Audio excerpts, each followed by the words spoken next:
किसान भाइयों नमस्कार, मैं पुनीत सिसोदिया। किसान भाइयों, आज की इस वीडियो में हम टमाटर के रोग सेप्टोरिया लीफ स्पॉट के बारे में जानकारी लेने वाले हैं।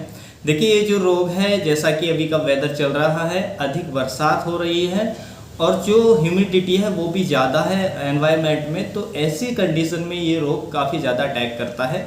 तो अब आपको, यदि आपने टमाटर की फसल लगाई हुई है या अन्य कोई भी सोलोनेसी कुल की फसल लगाई हुई है, जैसे कि आलू की फसल, बैंगन की फसल, क्योंकि सोलोनेसी कुल की जो फसलें हैं उन पे ज़्यादा रोग अटैक करता है, तो अब आपको सावधान होने की ज़रूरत है, आपको ध्यान रखने की ज़रूरत है। तो आज की इस वीडियो में हम सेप्टोरिया लीफ स्पॉट के बारे में कंप्लीट इन्फॉर्मेशन लेंगे कि इसके हमें सिम्टम्स कैसे दिखाई देते हैं, यानी कि लक्षण कैसे दिखाई देते हैं, इसकी जो पहचान है वो आप कैसे करेंगे, ये किस वजह से आता है, कैसा जो टेम्परेचर है इसके लिए अनुकूल है, कैसा एनवायरनमेंट इसके लिए चाहिए और इसकी आप रोकथाम कैसे करेंगे, कौन से बेस्ट केमिकल हैं, फंजीसाइड हैं इसको कंट्रोल करने के लिए। तो कंप्लीट जानकारी लेंगे। वीडियो अच्छा लगे लाइक कीजिएगा, अच्छा ना लगे तो आप इसे डिसलाइक भी कर सकते हैं। तो चलिए जानते हैं। देखिए, सेप्टोरिया लीफ स्पॉट जो डिजीज है, जो हमें टमाटर की फसल में काफ़ी ज़्यादा देखने को मिलता है, ये एक फंगस जनित रोग होता है और ये जो फंगस होती है, जिस फंगस के कारण ये आता है वो है सेप्टोरिया लाइकोपर्सिसी नामक फंगस के कारण ही हमारी फसलों के अंदर देखने को मिलता है।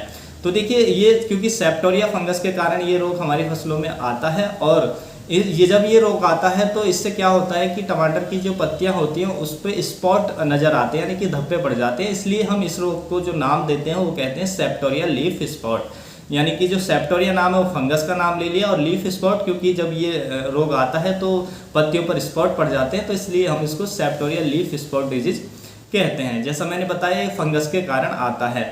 देखिए, यदि हम इसकी पहचान की बात करें तो इसमें क्या होता है कि इसके जो सिम्टम्स हैं, सबसे पहले जो हमारी टमाटर की पुरानी पत्तियां हैं, निचली पत्तियां हैं, उन पर दिखाई देते हैं। उन पर यदि आप देखेंगे तो जब ये रोग आता है तो देखिए पत्तियों पर छोटे छोटे धब्बे, हमें स्पॉट्स दिखाई देते हैं। जो धब्बों का आकार होता है वो गोल होता है और ये जो धब्बे होते हैं ये चारों तरफ से पीले आभा मंडल से, यानी कि पीले कलर से चारों तरफ से ये घिरे रहते हैं। और उसके बाद उसके अंदर जो होता है, किनारों पर आप देखेंगे तो एक ब्लैक कलर का एक सर्कल होता है और बीच में जो सेंटर होता है वो हल्का सा वाइट होता है, यानी कि वाइट पॉइंट इसमें दिया होता है। तो इस तरीके से छोटे छोटे धब्बे नज़र आते हैं और इसमें आप सेंटर में देखेंगे जब वाइट कलर का हल्का सा वाइट इस जो पॉइंट्स होता है उसमें बहुत छोटे छोटे, यानी कि पॉइंट के आकार के आपको ब्लैक कलर नज़र आते हैं, जो फंगस के स्पोर्स होते हैं, बीजाणु होते हैं। तो इस तरीके का जो इसका सिम्टम्स है वो हमें पत्तियों पर देखने को मिलता है। तो ये इसकी आप पहचान इस तरीके से कर सकते हैं। धीरे धीरे धब्बे क्या होते हैं कि आप फैलते हैं, बड़े होते हैं और आपस में मिलकर पूरी पत्तियों को ये सुखा देते हैं, पत्तियां डैमेज हो जाती हैं या पत्तियां गिर जाती हैं। और ये इस तरीके के धब्बे आपको तने पर भी नज़र आ सकते हैं, लेकिन ये जो इसके जो सिम्टम्स हैं वो हमारे फलों पर अटैक नहीं करते हैं, यानी कि फलों पर इसका सिम्टम्स, इसका जो अटैक है वो नहीं देखा जा सकता। यदि आपकी फसल में टमाटर लगे हुए हैं, फ्रूट आ गया है तो उस पर नहीं देखा जाता है। लेकिन मान लीजिए आपकी फसल की जो पत्तियां हैं उनको ये पूरी तरीके से डैमेज कर दें, तने को डैमेज कर दें, तो फिर जो आपके फलों का साइज है वो भी इंक्रीज नहीं होगा, फलों की मैच्योरिटी नहीं आएगी और नए फल भी नहीं आएंगे। क्रॉप पे जो क्रॉप का प्रोडक्शन है वो बुरी तरह से प्रभावित होगा। तो इसलिए आपको इसको जल्दी से कंट्रोल करना बहुत ही ज़रूरी होता है। यदि हम इसके लिए एनवायरनमेंट की बात करें कि किस एनवायरनमेंट में, कैसे वातावरण में ज़्यादा हमें देखने को मिलता है, तो जैसा वेदर अभी चल रहा है, यानी कि वेट एंड ह्यूमिड वेदर अभी चल रहा है, यानी कि गीला लगातार बारिश होती है, पत्तियों पर जो नमी है वो बनी रहती है और एनवायरनमेंट में ह्यूमिडिटी ज़्यादा होती है, तो ये रोग हमारे अपनी फसलों में देखने को मिलता है। टेम्परेचर की बात करें तो 18 से लेकर 30 डिग्री सेल्सियस तक का टेम्परेचर होता है, वो इसके लिए अनुकूल होता है। ऐसे टेम्परेचर में ज़्यादा अटैक करता है और इसी तरीके की कंडीशन अभी फिलहाल में बनी हुई है। तो आपको ज़रूर ध्यान रखना चाहिए, इस तरीके के सिम्टम्स आपको दिख रहे हैं अपनी फसलों में पुरानी पत्तियों पर, तो आपको सावधान होने की ज़रूरत है।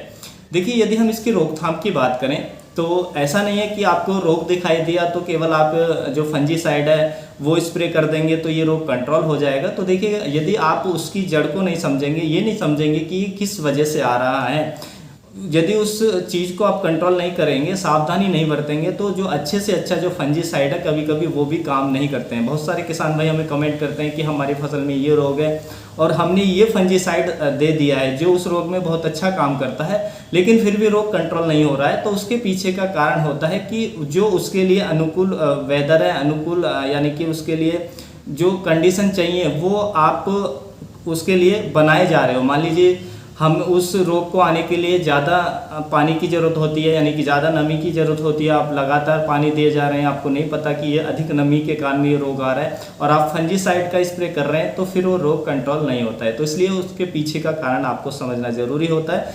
यदि आप उसके पीछे का कारण समझ लें कि ये रोग किन वजहों से फैलता है और उन वजहों को कंट्रोल कर लें, उन वजहों की रोकथाम आप कर लें, तो जो रोग है वो आपकी फसलों में वैसे ही उसका जो स्प्रेड है वो आधा हो जाता है, हम उसको रोक सकते हैं और बाद में जो यदि हम फंजीसाइड का स्प्रे करते हैं तो बहुत ही अच्छे हमें रिजल्ट देखने को मिलते हैं। तो देखिए ये रोग आने के बाद जब आपकी फसलों में आ जाए तो आपको क्या क्या सावधानी बरतनी है। सबसे पहले जिन पत्तियों पर ये दिखाई देता है, मान लीजिए सबसे पहले ये पुरानी पत्तियों पर दिखाई देते हैं इसके सिम्टम्स, तो जिस पत्तियों पर इसके सिम्टम्स हैं उन पत्तियों को काट दें और खेत से बाहर उनको निकाल दें, उनको खेत के अंदर ना फेंकें, क्योंकि इसके जो स्पोर्स हैं यदि पत्तियों को हम उसी खेत में डाल देते हैं तो स्पोर्स जो इसके बीजाणु हैं वो पत्तियों में काफ़ी लंबे समय तक हमारी सॉइल के अंदर जीवित रहेंगे और अन्य अगले ईयर या बाद में कोई भी हम फसल लगाएंगे इस कुल की तो उसमें वो अटैक करेंगे, फिर हमें नेक्स्ट ईयर वही समस्या अपनी फसल में देखने को मिलेगी। तो इसलिए जिस भी पत्तों में या जो भी प्लांट पूरी तरीके से इसने डैमेज कर दिया है तो उस प्लांट को उसके या उस पत्तियों को खेत में बिल्कुल ना छोड़ें, उसको खेत से बाहर निकाल दें। तो सबसे पहले आप पत्तियों को कट करके निकाल दें। उसके बाद आपको क्या करना है कि जब भी आप टमाटर की फसल आप लगाते हैं तो आपको ध्यान रखना है कि जो उनकी स्पेसिंग है वो हमें प्रॉपर रखनी चाहिए, क्योंकि ज़्यादा स्पेसिंग रखते हैं तो एरेशन अच्छे से होता है, प्रकाश पत्तियों तक अच्छे से पहुंचता है, जिससे ये जो रोग है उसकी बढ़वार नहीं हो पाती है, यानी कि बढ़वार में रुकावट ये डालता है यदि एरेशन अच्छे से हो। तो इसलिए जब भी आप टमाटर की फसल लगाएं तो उसकी जो स्पेसिंग है वो प्रॉपर तरीके से होनी चाहिए। तीसरा, जो आपकी फसल है वो वीड्स फ्री होनी चाहिए, यानी कि उसमें खरपतवार नहीं होना चाहिए, खरपतवार फ्री आपको अपनी फसल को रखना चाहिए। उसके साथ साथ पानी का मैंने आपको बताया कि उसमें जो अपनी फसल में अधिक पानी आप बिल्कुल भी ना दें, पानी को आपको मैनेजमेंट आपका पानी का अच्छा होना चाहिए। तो ज़्यादा यदि जल भराव रखते हैं तो भी जो ये रोग है वो तेज़ी से हमारी फसल के अंदर फैलता है। उसके साथ साथ आपको अपनी टमाटर की फसल में स्टेकिंग करनी चाहिए, यानी कि जो फसल है, जो पौधा है वो ज़मीन पे पड़ा ना रहे। यदि वो ज़मीन पे पड़ा रहता है, जो पत्तियां हैं वो ज़मीन से टच रहती हैं, तो ये रोग तेज़ी से स्प्रेड होता है हमारे पत्तियों के अंदर। यदि हम उसकी स्टेकिंग कर सकते हैं तो इसकी जो स्प्रेड है उसको हम काफ़ी हद तक कम कर सकते हैं। तो ये उतनी जल्दी से हमारे प्लांट पर अटैक नहीं कर पाता है, क्योंकि पौधा ऊपर रहता है। जब हम उसकी स्टेकिंग कर देते हैं, उसकी बंधाई कर देते हैं, तो पत्तियां सॉइल के टच में नहीं आते हैं। इससे जो हमारा प्रोडक्शन निकलता है वो भी अच्छी क्वालिटी का निकलता है। उसके बाद आपको ये भी ध्यान रखना चाहिए कि जिस खेत में आपने एक बार कोई फसल ली है, मान लीजिए टमाटर की, और उसमें ये रोग आ गया है, तो उसके बाद उसमें लगभग 1 साल तक या 2 साल तक आप उस कुल की फसलें ना लगाएं, सोलोनेसी कुल की फसलें ना लगाएं, कोई अन्य कुल की फसलें लगाते हैं तो भी आप इसको आने से रोक सकते हैं। तो ये सावधानी आप रख सकते हैं। उसके बाद देखिए, इसकी रोकथाम के लिए जो सबसे अच्छे केमिकल हैं जो इस पर बहुत ही अच्छा काम करता है, पहले की बात करें जो बहुत ही अच्छा है इसको रोकने के लिए सेप्टोरिया लीफ स्पॉट को, वो है हमारा क्लोरोथोलोनिल केमिकल आता है जो क्वच के अंदर आता है, सिंजेंटा कंपनी का। तो आप इसका स्प्रे करते हैं, 1 हफ्ते के अंतर से 2 स्प्रे ले लेते हैं, तो इसको आप आसानी से कंट्रोल कर पाएंगे। तो इसकी जो डोज हमें रखनी होती है वो 2 ग्राम पर लीटर पानी में मिलाकर हमें अपनी फसलों पर स्प्रे लेना होता है। दूसरा आता है हमारा मैनकोजेब, 75% AVWP फॉर्म में आता है। तो मैनकोजेब का भी आप स्प्रे ले सकते हैं, जिस भी ब्रांड नेम से मिलता है, जैसे इंडोफिल का आता है M45 के नाम से, या अन्य किसी भी कंपनी का मिलता है, तो आप इसका भी स्प्रे कर सकते हैं। 2.5 ग्राम पर लीटर पानी में मिलाकर 2 स्प्रे करते हैं 1 हफ्ते के अंतर से, तो भी आप इसको आसानी से कंट्रोल कर पाएंगे।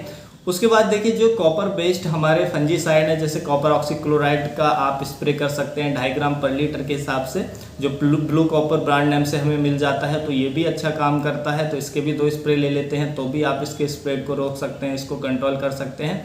उसके बाद देखिए, बोडो मिक्सचर के ऊपर आधारित होता है, जिसको हम घर पर तैयार करते हैं बोडो मिक्सचर, तो आप इसका भी स्प्रे कर सकते हैं। और देखिए, बोडो मिक्सचर यदि आप घर पर तैयार नहीं करना चाहते हैं और मार्केट से लेना चाहते हैं तो ये रेडीमेड भी आता है। तो उस वीडियो की लिंक आपको इस वीडियो के अंत में मिल जाएगी, तो आप वो देख सकते हैं। और वो जो हम घर पर तैयार करते हैं पोटो मिक्सचर, जो मार्केट वाला है उससे सस्ता हमें पड़ता है, मात्र 200 रुपये लीटर हमें पड़ता है। तो उस फंजीसाइड की जो लिंक है इस वीडियो के अंत में मिल जाएगी, तो आप वो वीडियो देख सकते हैं। तो इनमें से कोई भी आप लेके स्प्रे करते हैं तो आप आसानी से कंट्रोल कर पाएंगे। तो उम्मीद है किसान भाइयों आपको जो जानकारी है वो अच्छी लगी होगी। जानकारी अच्छी लगी तो वीडियो को लाइक ज़रूर कीजिएगा, चैनल पर नए हैं तो सब्सक्राइब कीजिएगा और इस वीडियो को ज़्यादा से ज़्यादा फार्मर के साथ शेयर ज़रूर कीजिएगा, ताकि उन तक भी ये जानकारी पहुँच सके, वो भी अवेयर हो सकें और अपनी फसलों को में नुकसान होने से वो बचा सकें। तो मिलता हूँ आपको नेक्स्ट वीडियो में, तब तक के लिए आप अपना ख्याल रखिएगा। धन्यवाद।